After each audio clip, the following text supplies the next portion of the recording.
उस्ताद हाजी गुलाम नबी वली सब शेख सुभान अल्लाह को सही जमात है गुल बरसा बिस्मिल्लाह गुल बरसा बिस्मिल्लाह अज घर हजरत अब्दुल्ला गुल बरसा बिस्मिल्लाह अज घर हजरत अब्दुल्ला हजरत अब्दुल्ला घर हजरत अब्दुल्ला ओ गुल बरसा बिस्मिल्लाह अज घर हजरत अब्दुल्ला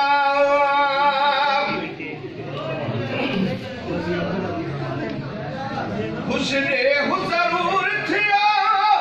ओ जन नाजुल नूर थियो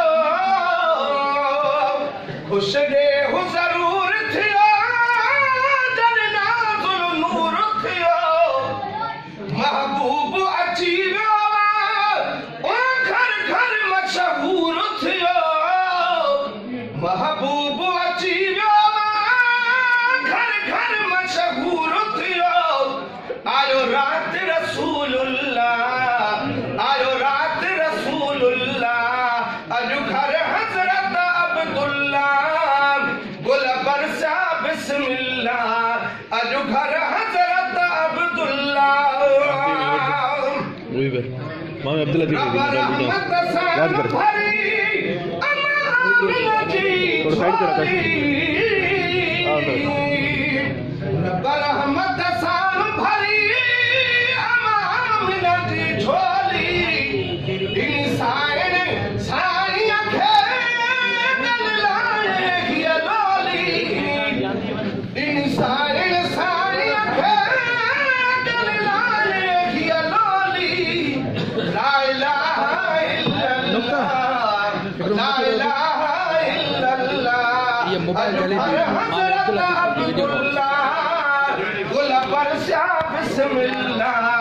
अज घर हजरत अब्दुल्ला अब आप भी जल्दी करे यार खोल असन यादगार रह जी दो ना सुभान अल्लाह सही जमात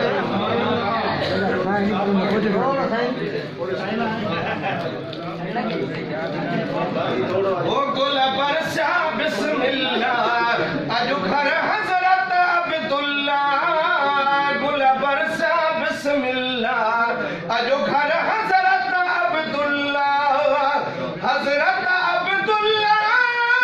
घर हजरत अब्दुल्ला गुल बरसा बिस्मिल्लाह अज घर हजरत अब्दुल्ला उन रात करे आला जिन सारा जबल जर क्या उन रात करे आला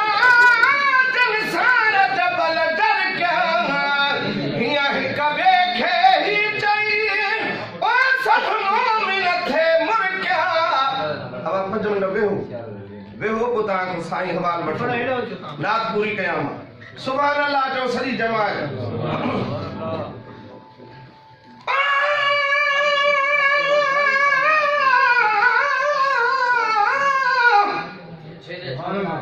हेलो हेलो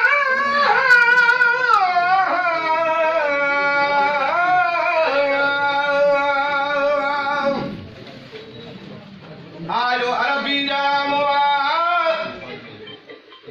आयो अरबी जामुआ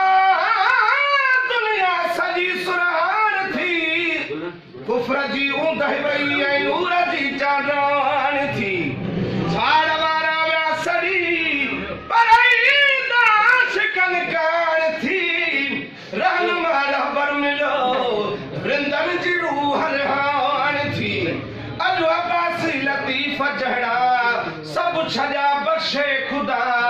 सारे जगते थी इनायत खास तो मुंह साण थी खुश रे हु जरूर थियो ओ जन नाजुल नूर थियो खुश रे हु जरूर थियो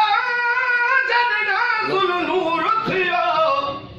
महबूब अची वियो घर घर मशहूर मशहूर थियो महबूब अची घर घर मशहूर थियो